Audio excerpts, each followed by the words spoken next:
Good evening, everyone, and welcome to the Brian Crombie Radio Hour. I've got a really interesting guest and topic tonight. Stephen Maher is my guest. He's the author of a book about Justin Trudeau. And just this past weekend, he published a really interesting column in the Toronto Star about what's going on with the Liberal leadership campaign.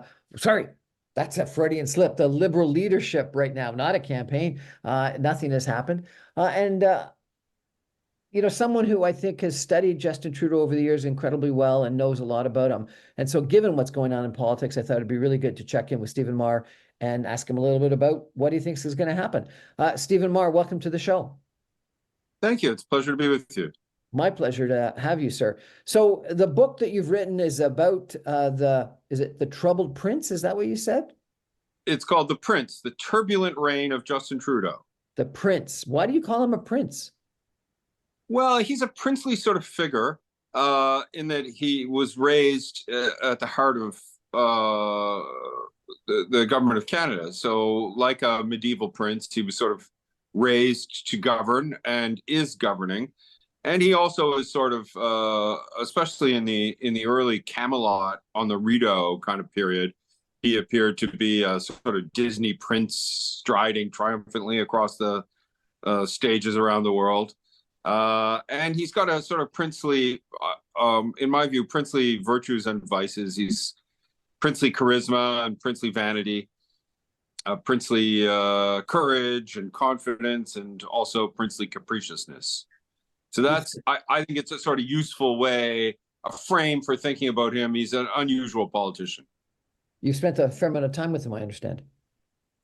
Well, for the book, I interviewed him. I only had one interview. I've met him previously over the years, and I spent a lot more time talking to other people about him than I spent talking to him.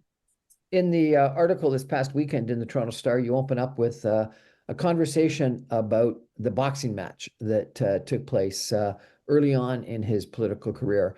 I remember watching that, and I think it was Ezra Levant who called him Justine at the beginning of the boxing match. And at the end of the boxing match, when he won it, he said, Justine became Justin today.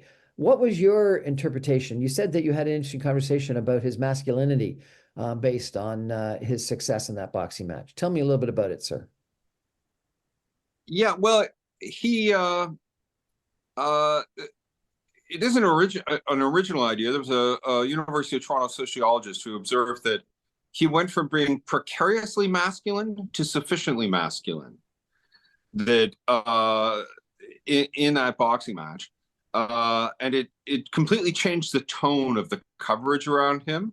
It's hard maybe for people to remember now, but he was seen as a lightweight, weak on policy, handsome, but a bit of a social butterfly, not a serious sort of person. And also, I think somewhat, I don't know if feminine is the word, but he was artistic and maybe somewhat effeminate. Certainly his critics, his opponents, like Ezra Levant, for example, would portray him in that way. And then suddenly he bloodied the nose of this seemingly tough guy, Patrick Brazeau, a senator, and was seen as a masculine and tough guy. And it was that really opened the door to his successful takeover of the Liberal Party of Canada.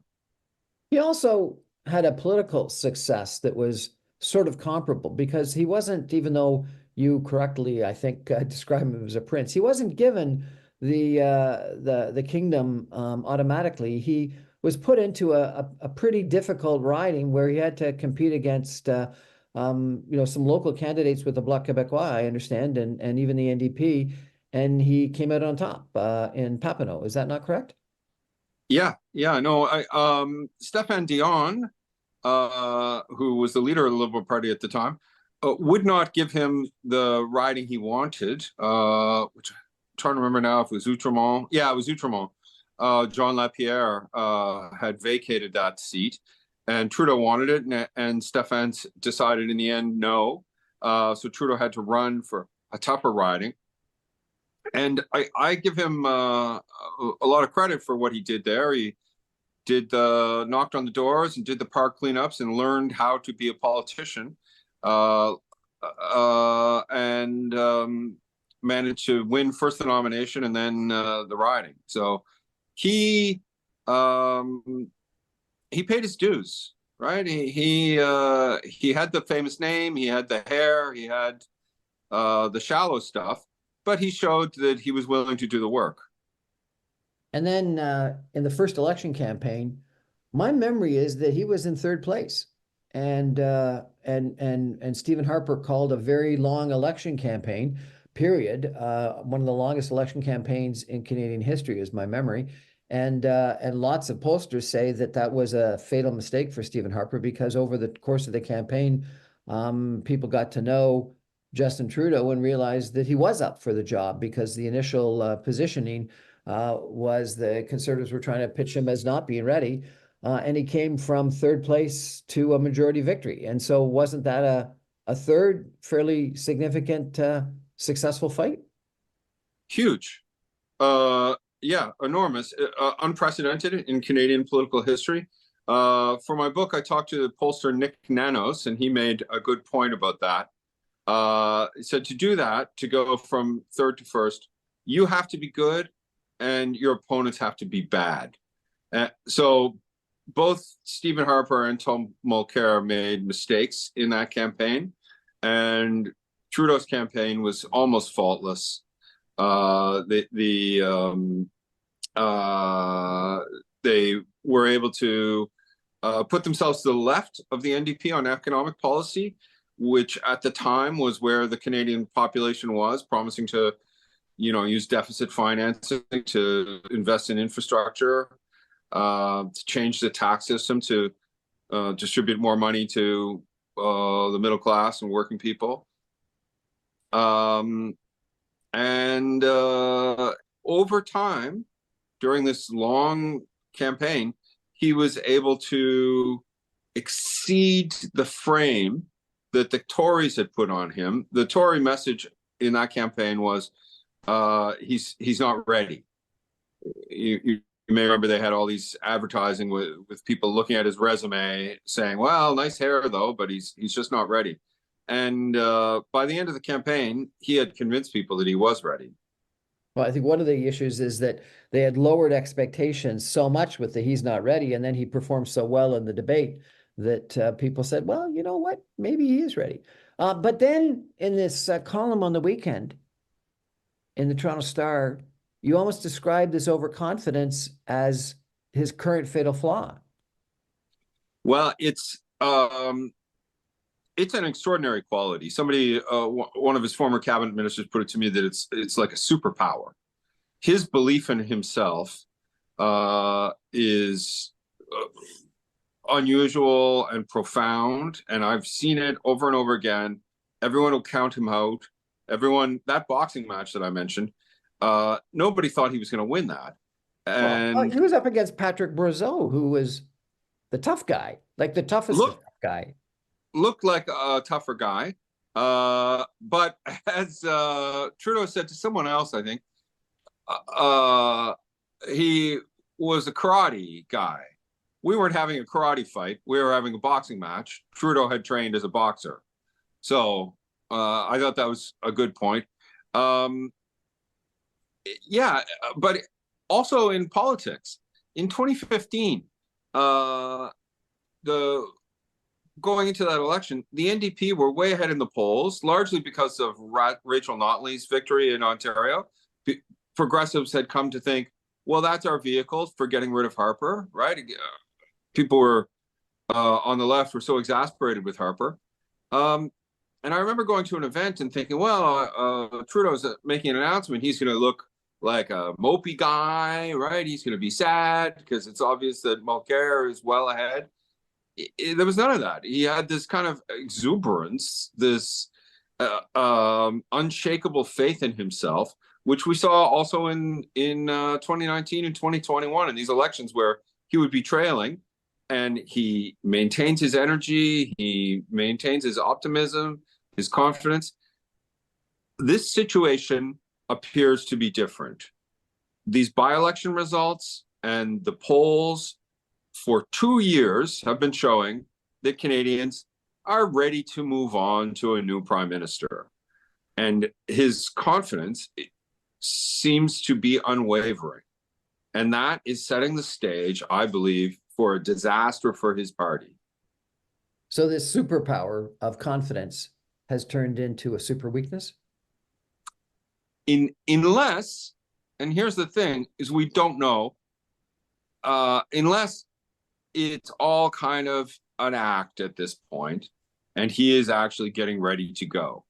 One of the things about Justin Trudeau, politicians put a lot of time and effort and energy into staging their appearances. It's something that we don't see, but Trudeau has worked very hard with the media training and the video replays and changing his performance. So what we see is artifice.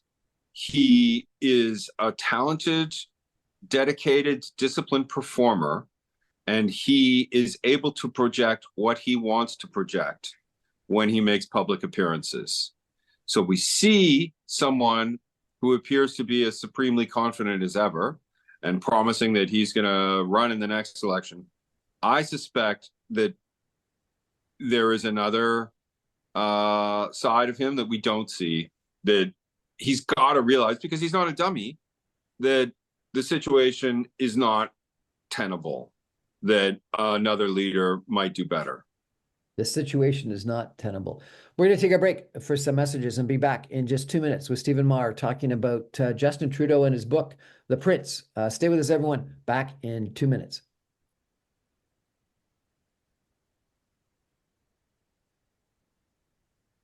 Welcome back, everyone, to the Brian Crombie Radio Hour. My guest tonight is Stephen Maher.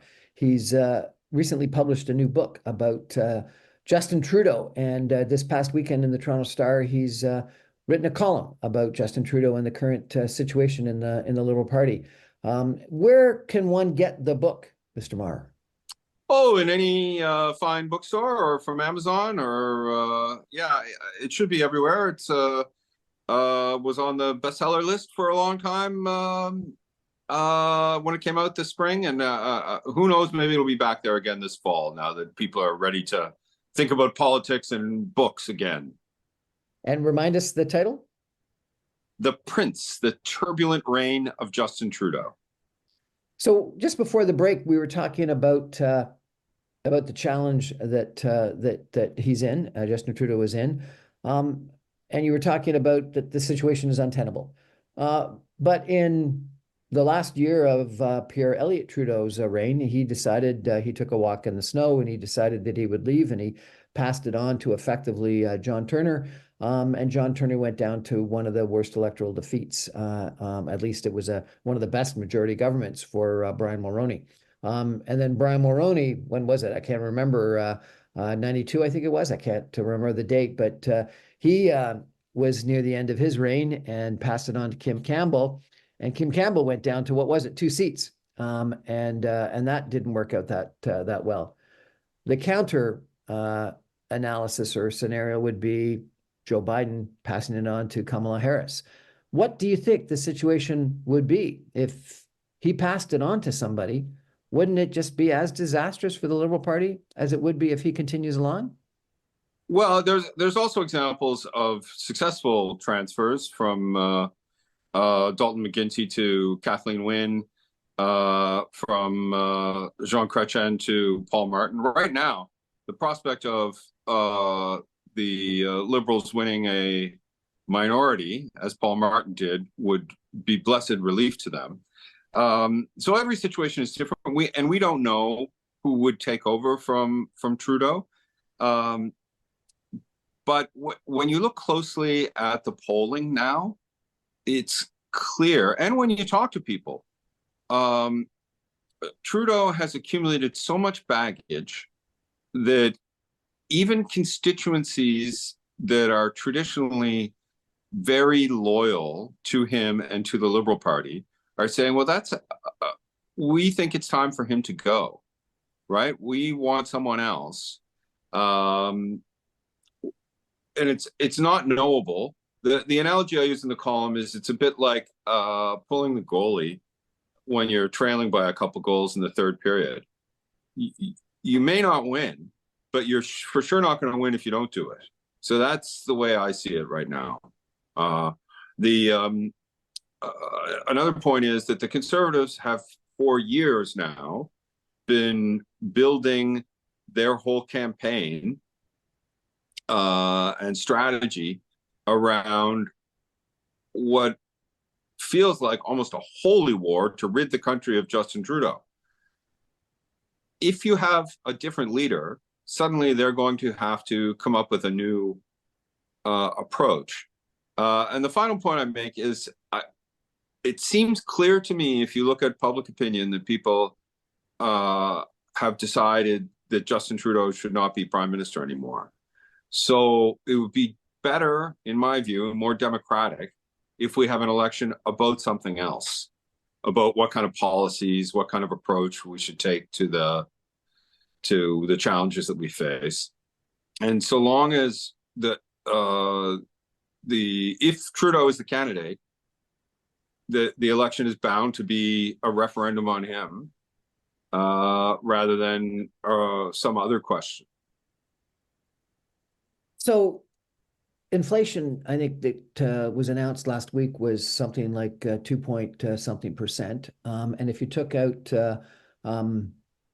housing from the inflation, it was down to like 0.5%. So this whole just inflation issue that really has been an issue for the last couple of years, and the Conservative Party has exploited it fairly dramatically, is sort of gone. It's played out. Now, maybe we don't realize that yet, but it's sort of gone.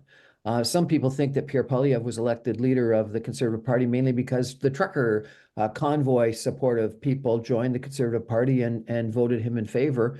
And some people have described him very similar to Donald Trump in the United States, though I don't agree with that, but some people do. You don't think there's a chance with improvements in the economy, improvements in inflation, with the pandemic and the cry for freedom that's sort of a couple years old, there's a chance for a resurrection? I don't see it. One smart liberal who I talked to recently said, and I thought this was an interesting point, that if you look at people's frame of mind when cost of living gets out of hand, as it has, it becomes like a very toxic environment for incumbents. We saw Sunak swept out of office in the UK, for example. And in the United States, we saw Biden basically take the hit, right? So when people can't pay their bills, they blame who's ever in charge. Even though I do not believe that inflation is mostly Justin Trudeau's fault, because it happened around the world and it was associated with post-pandemic supply chain issues. So it may not be fair, but in the public's mind, it's become associated with Trudeau, as has the carbon tax. And you mentioned housing. I think he has to take the blame for housing, that the huge surge of temporary foreign workers and foreign students was unplanned for, and there are not enough units. And that the people who are bearing the brunt of that, especially young people, they appear to be beyond the reach of Trudeau now. And in an election where that generation votes Conservative is a disaster for the Liberal Party of Canada. I heard a pollster, I can't remember who, but comment that there's this visceral, not dislike, almost hatred for Justin Trudeau across the country, but people can't say why. They just sort of feel it. Do you agree? Yeah, I mean, it depends on where and who. If you look at people who are associated with the oil and gas industry, there is they would argue that he has not acted in their interest, right? And he's now been in there for an awful long time. That's a fundamental question of political economy and identity for those people. So they believe he has been standing between them and their paychecks for a long time. So they can sort of be expected to have less than warm feelings about him. Then you have another group that I think is very important here is young men, right? So they've, particularly with housing crisis the way it is,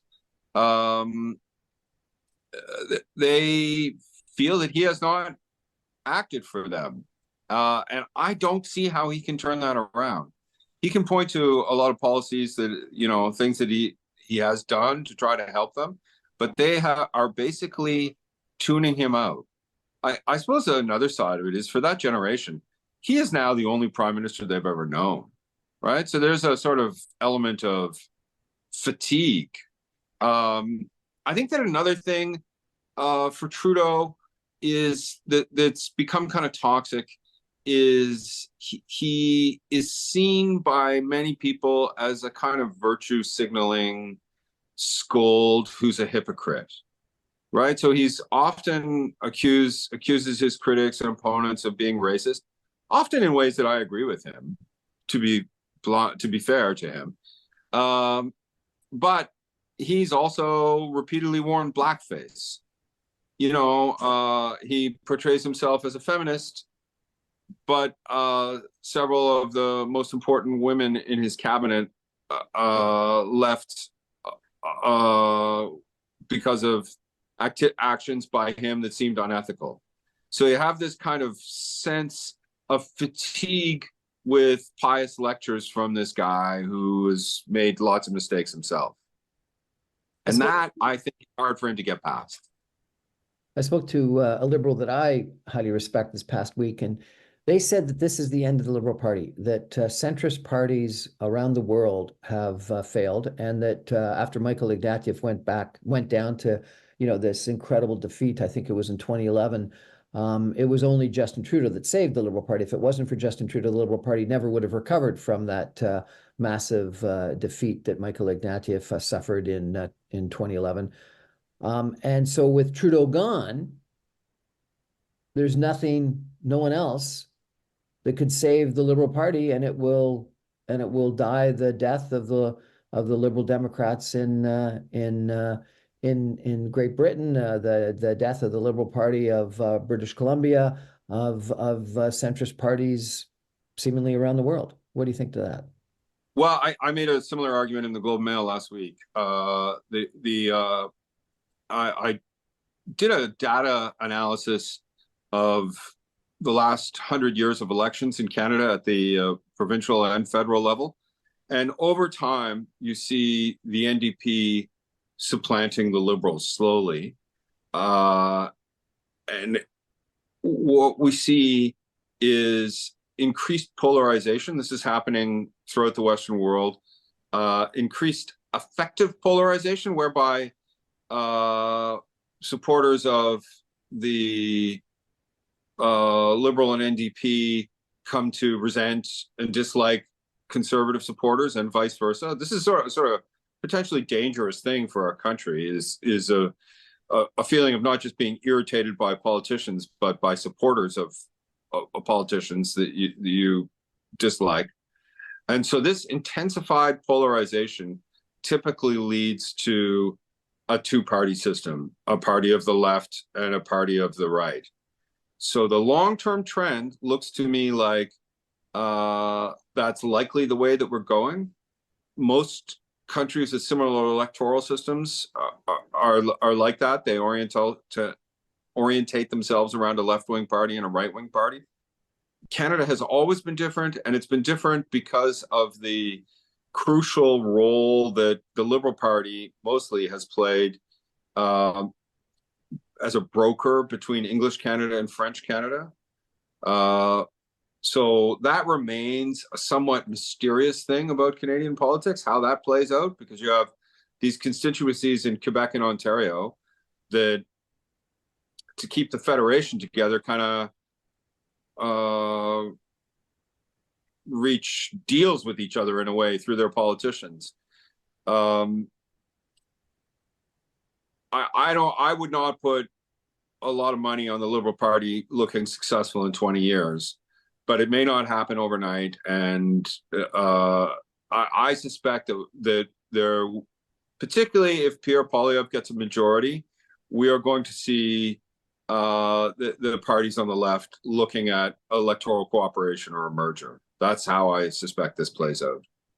Talk about, if you could, a little bit about Quebec and the role of Bloc Québécois, because one of the things that, I think became obvious because of this by-election loss last Monday is that that brokerage role that the Liberal Party has played in Quebec is no longer really relevant for many Quebecers. The Bloc Québécois is a better option. What do you think about that?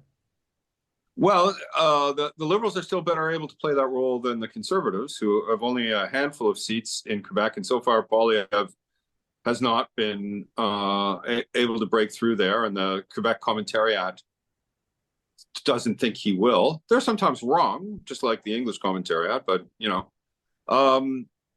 so they still have some role there. A lot depends, I think, on the what happens in provincial politics there in the long term. The Liberals at a historic low point in Quebec. We see Pablo Rodriguez is interested in leading the Liberal Party of Quebec. Goodness knows how that's going to work out. It's a big question mark to me, the next couple of years in Quebec politics. Right now, the Parti Québécois is looking strong, and the Bloc is looking strong in Ottawa.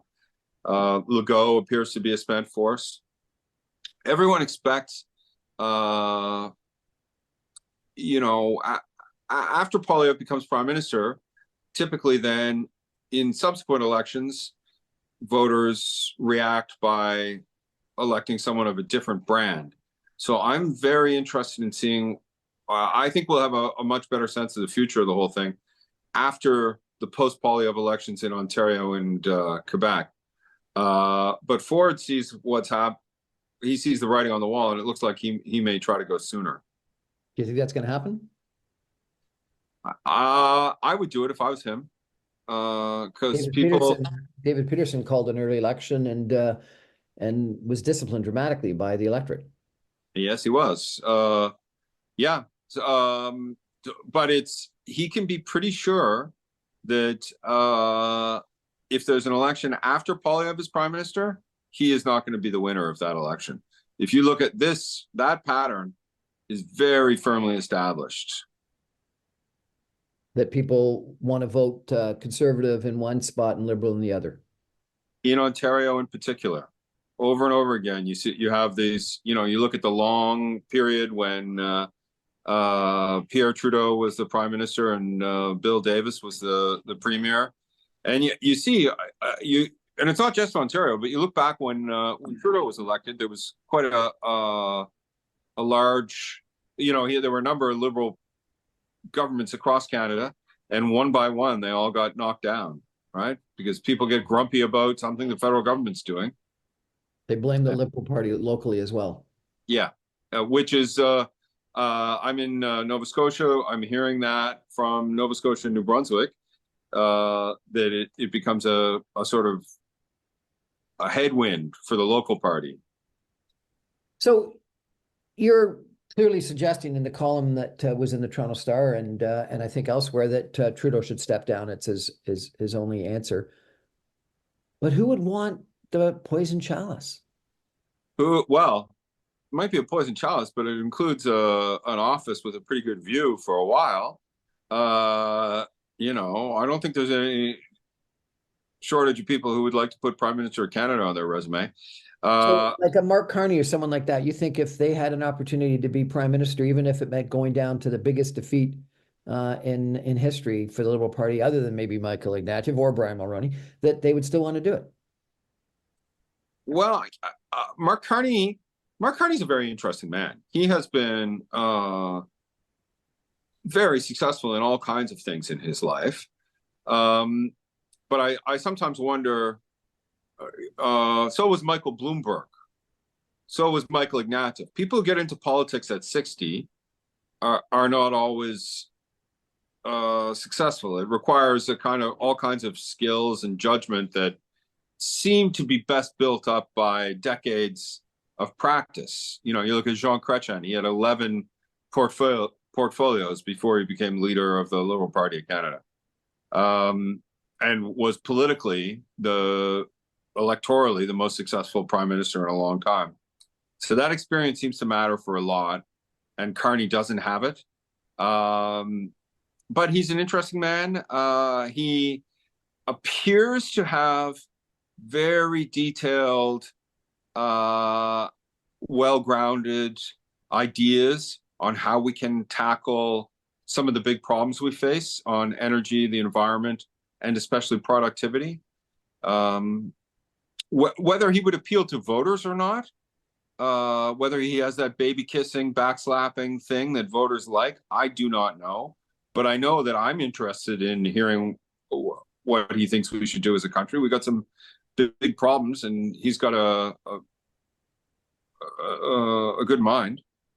I don't understand things. If you were part of a board recruiting committee for the CEO of a major company, and you had two resumes in front of you, and one was a career politician and had not done anything other than be a career politician since they were in the 1920s, since they were in their 20s, and really was an attack dog, not even a senior minister in the Harper time period. And the other had been a successful banker with Goldman Sachs, the head of the Bank of Canada, the head of the Bank of England, etc. In a nanosecond, you would choose one over the other as CEO of this major corporation. Why is politics about kissing babies? Well, it's about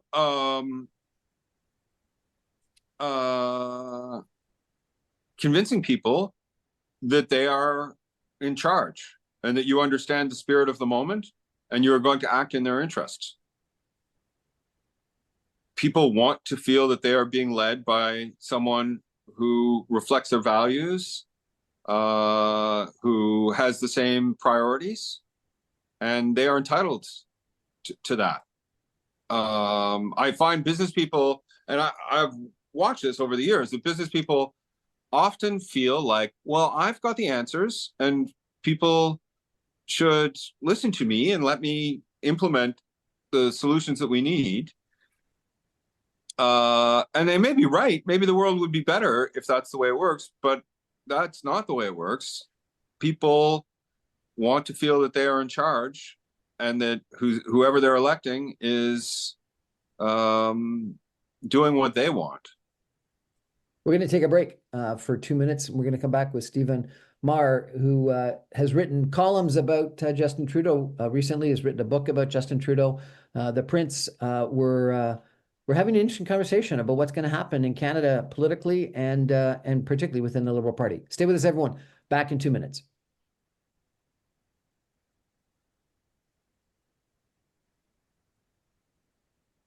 Welcome back, everyone, to the Brian Crombie Radio Hour. I'm chatting tonight with Stephen Maher. He is the author of a new book about Justin Trudeau called The Prince. And he's written a column recently in the Toronto Star and the Globe and Mail, both of which have been talking about Justin Trudeau, the Liberal Party, what's going to happen, etc. Mr. Maher, I got to ask you, one of the last comments you make about Justin Trudeau in your column in the Toronto Star this past weekend was about narcissism. And I guess you see it as a major weakness. Having some ego, maybe even narcissism, I think is pretty important for successful politicians, is it not? Tell me where you think it goes too far. Well, I would not say it's a weakness necessarily, that it's part of what makes Justin Trudeau so successful. You look at the drive that he had to have, the long hours, the difficult things he had to put up with, frankly, humiliations in public. He couldn't have done that if he didn't have this drive that's linked to what some people see as narcissism. And I'm not his psychologist. It would be wrong to go too far and to diagnose him. But I can tell you that people who have worked closely with him see him as narcissistic. And it seems to me that it's a useful frame to put on him to say, okay, well, how can we understand him? Does this frame explain his actions? Is he motivated by a desire to be in the public eye? He has an appetite for attention that is unusual. That was something that people observed about him before he was in politics. We see it with, for instance, the blackface, right? He repeatedly wore blackface, brownface makeup, including after the point when most people would have realized that this is potentially impolitic, right? And one liberal who knows him well said, well, that's he's always got to have the best costume at every party. So this is part of understanding him, that's what he's like. The question now that I see is he blinded by his reflection, as Narcissus was, to the point that he's going to insist on leading his party to a disaster? I spoke with someone last week that said he's competing with his father. Maybe. I find that extremely uninteresting. I find his father an interesting man. I find Justin an interesting man.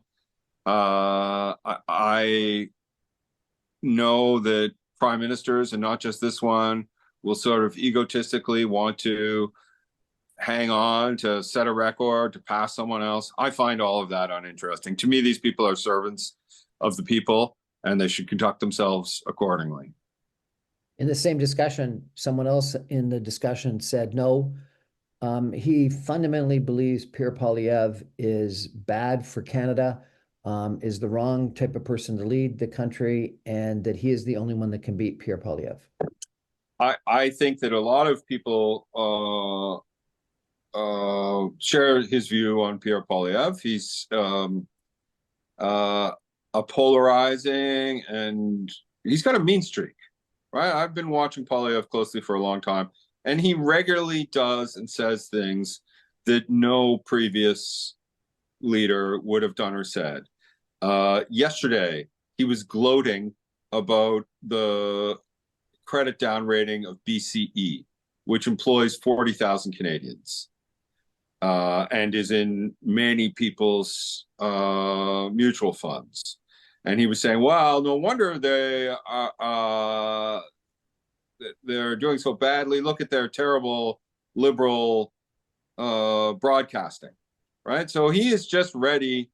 In my experience, many years covering Canadian politics, you do not trash talk an enterprise that employs 40,000 Canadians, right? You just don't do that. You don't, because you shouldn't treat those people who have nothing to do with the editorial decisions at CTV.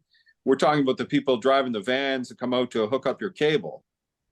In my view, you should be generally respectful and supportive of those people, right? So Poilievre is a different kind of character. This negativity, this polarizing stuff, this is Trumpian. In many ways, he's different from Trump, but this stuff is Trumpian. And I can see why people are apprehensive about him. Where I disagree is that I'm not sure that Trudeau is any longer the person best placed to present a different vision of the country, because people are just exhausted of him. They're just tired of him. It's been 9 years. The last time that a Canadian prime minister won a fourth consecutive mandate was Laurier, before radio, right? It's like people just get tired of seeing your mug after all these years. But he's still a young man. And imagine the career that he's going to have after this, right? He can do all kinds of interesting things. Can he? If he goes down to a major defeat, and or the Liberal Party without him goes down to a major defeat? I think if he gets out of the way, it's better for him. But I'm pretty sure that there'll be a demand for him on the speaker circuit around the world, either way. He has a global brand. Even if that brand is tarnished, uh, he is among the most famous Canadians in decades, up there with Rob Ford and Celine Dion, right? And Drake. People know who Justin Trudeau is, and if you were putting together a conference on climate and energy in Dubai, and you could have him give a session, that might put some customers in seats, right? I can see him going on to a successful and interesting career after this. Use the analogy of pulling a goalie. I was in the Montreal Forum when Patrick Roy was not pulled by Ronald Corey, the president or the coach of the Montreal Canadiens, and he got so upset because he wanted to be pulled. But you know, you needed someone, the coach or the head of the team, to pull. There isn't anyone to pull the goalie in the Liberal Party other than the goalie himself. No. Yeah, you're right. The Liberal Party of Canada is the Justin Trudeau party now. Uh, it's centralized. All of their electoral success has come about as a result of Justin Trudeau. The very few MPs left who were there before him. He rescued the party. He remade it. They are all his people. It's going to be wrenching and difficult. And I understand why they might want to stick with him. It's all they've ever known. You know, I'm of the view that they should pull the goalie, that he should pull himself and give the party what I think would be a better chance. But I can understand why people who've only ever known success with this guy would be reluctant to do so. Is there anyone like a Nancy Pelosi that could influence him? The problem, as I see it, is no. The people who I'm told that he listens to, Dominic LeBlanc, Mark Miller, Tom Pitfield, Katie Telford, these people all owe their positions to their relationships with Justin Trudeau, in a sense. You know, they have been part of the team that got him there, and their relationship with the party and the government of Canada will be severed or greatly changed if he leaves. And I don't see anyone outside that group who is in a position to change his mind. You know, a number of people, members of his caucus, have said they all, I don't know about all of them, but an awful lot of them privately will say, "Oh no, we think he should go. Maybe not today, but we think he needs to go." Right? But they're only there in those seats because of his great success. It's part of the way our politics has become more leader focused over time. There used to be regional chieftains whose presence in a party could help win some seats in a certain area, and that seems to be less true as we become more presidential, and that's what wins elections. That's what people pay attention to. So The the termination by Jagmeet Singh of the supply and confidence agreement puts a wrench in this whole process from a transition standpoint. If there was going to be a transition, does it not? Because if there was a leadership convention called, you don't know whether you could outlast Parliament and whether a non-confidence vote would occur. Like, how do you actually engineer a walk in the leaves or a walk in the snow, a leadership convention, a new prime minister, and then the election? How do you do that? Yeah, no, it's not easy. They could prorogue, right? Justin could announce that he's leaving and then prorogue. I thought that he should have done it over the summer. You know, he should have done it in the spring after losing the Toronto St. Paul's by-election. It becomes more difficult now. I know that there are smart people, including Senator Percy Downey, who had a column recently saying that it's too late. The other thing is, it is treacherous because a leadership convention now a leadership race under the Liberals' current rules, where anyone can vote, you just have to say that you're a supporter, could pose a problem in that the whole race could end up being dominated by the Mideast issues, right? In particular, people who want the government of Canada to take a different view on what's happening in Gaza. That will not be what the election is about, but it could be what the leadership race is about, and that's potentially very divisive and difficult for the party. If there was a leadership convention, who would be the likely candidates in your mind? Well, we talked about Mark Carney. I think Melanie Joly is interesting. Champagne is interesting.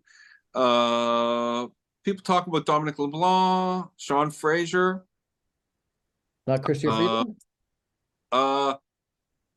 Anita Anand, who somewhat resembles Kamala Harris. I think just the idea of having someone who looks a bit like Kamala Harris, that could be helpful. Chrystia Freeland, I hear that less often. She is very closely associated with the government's financial policies in the last couple of years. And it appears to me that her communication efforts are unsuccessful. When she talks about the economy, she did a very expertly rolled out budget in the spring with a lot of policy designed to appeal in particular to young Canadians. That did not move the dial. So if you're in the business of trying to think of who might be able to reach those people, you would have to conclude that it's not working for her. She's a very impressive woman, but from what I hear, she's not one of the people. If she decided she wanted to be, people would pay attention to that. We've talked about Trump, we've talked about Kamala Harris. How does the election in the United States impact this process, if at all? I've heard people comment that if Donald Trump wins the U.S. election, Pierre Poilievre looks like he's going the same direction, but not as bad. And other people say if Kamala Harris wins, then Pierre Poilievre looks like we're a decade, in the past relative to where the U.S. is going.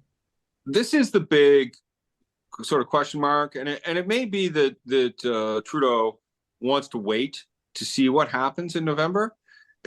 If Trump wins, there is polling that suggests that's one issue where Canadians may have more faith in him, and it will be an existential challenge. So it may be that Trudeau sees a path there. When you look at issue polling, who do you trust more on this and this and this? The only thing where Trudeau has an advantage at all is managing Trump. He did do I thought, an excellent job managing Trump during the first Trump term. It would be much harder now. It's much harder to imagine him pulling a Team Canada sort of thing and rallying people around him. The scenario would be really different. So it's hard to know. I mean, that may be what he's thinking. I'm told that he kind of wants to be the Canadian Kamala Harris. Trudeau does now, that he wants to rally progressives against this bad man, right? That's the emotional dynamic. But the thing about Kamala Harris is she's fresh, right? Justin Trudeau is no longer fresh. She ignited an awful lot of enthusiasm, particularly among young people and people of color. And Trudeau did the same thing in 2015 when he was fresh. Turnout went up fairly dramatically. It was young people and new Canadians that assured his victory. If it was the same electorate that had turned out as in the prior election, Stephen Harper would have won that election. So it is It is interesting that he was able to motivate that increased turnout, but I think you're right. He wouldn't do it today. We're going to take a final break for some messages and come back with some concluding comments with our author, Stephen Maher, the author of a new book about Justin Trudeau, The Prince, in just 2 minutes. Stay with us, everybody.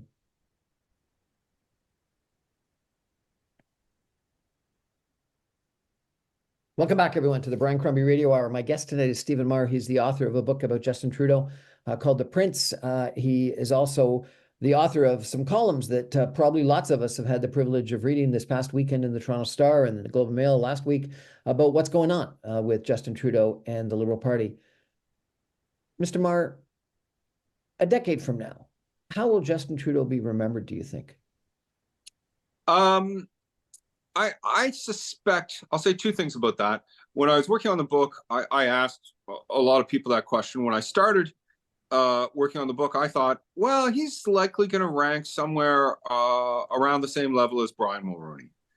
Made significant changes to the country. You go through the list, legalized marijuana, significant changes to the tax system that were very helpful to a generation of young parents, in particular, the Canada Child Benefit, successful management of the pandemic, and successful management of the trade relationship during the Trump era. Also, progress on reconciliation and climate and inequality. So if you're a progressive and those things are important to you, you'd have to say he moved the ball forward on all of them. As I worked on the book, and his government struggled, my estimation of him went down somewhat, and his place in the historical record. The carbon tax, which is at the heart of his environmental plan, does not look like it will survive his government. The foreign interference issues and the relationship with both China and India are not good.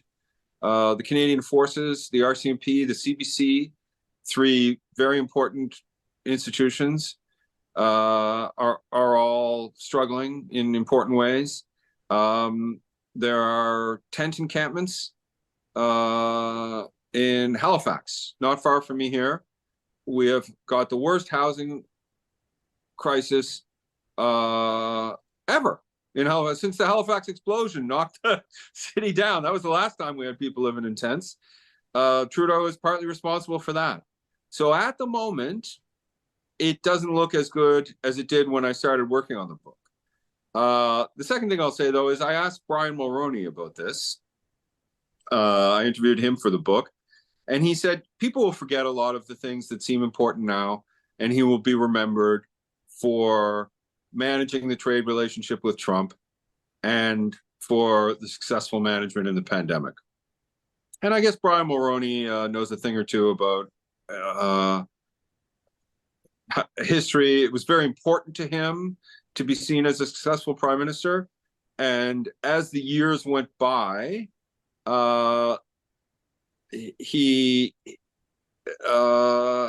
government and his record started to look better in retrospect, after people got over the deep fatigue with him that had set in when he was in government. So I'm guessing there will be a similar process takes place with Trudeau. But it makes me think of that old joke, I can't miss you if you don't leave. I can't miss you if you don't leave. Stephen Maher, thank you so much. Remind us the title of the book and where we can get it. It's The Prince, The Turbulent Reign of Justin Trudeau, and it's available wherever fine books are sold. Really appreciate you joining us, sir. I really enjoyed it, and it was a pleasure meeting you. You asked thought-provoking questions. Thank you, Mr. Crombie.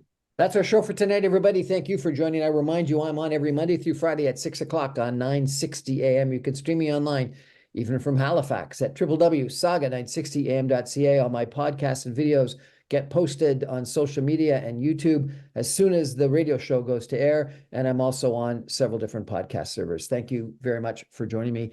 It's going to be an interesting fall. And let's see if Justin Trudeau takes a walk in the leaves or in the snow. Good night, everybody.